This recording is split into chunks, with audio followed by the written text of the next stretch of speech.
All right, thank you.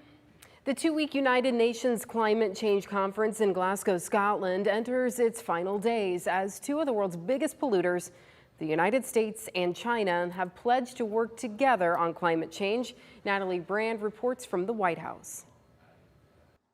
President Biden's climate envoy, John Kerry, detailed the surprise agreement that the United States reached with China to try and combat climate change. We will work together to limit methane.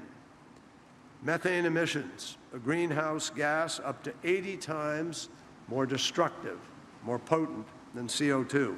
The two nations released a joint statement Wednesday saying they intend to establish a working group to meet regularly and focus on enhancing concrete actions in this decade.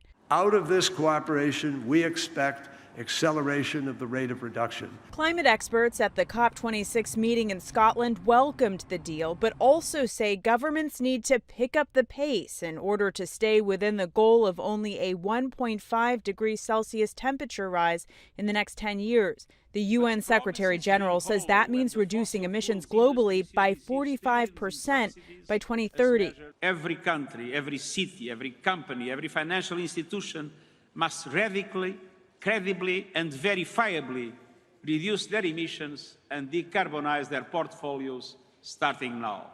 President Biden is expected to meet virtually with China's President Xi as early as next week. In Glasgow last week, the president criticized Xi for not attending the climate summit.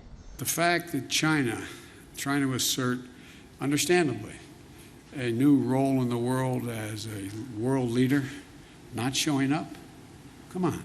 In the newly announced joint declaration, Beijing and Washington agreed to share technology to reduce emissions and do more to stop deforestation. Natalie Brand, CBS News, the White House.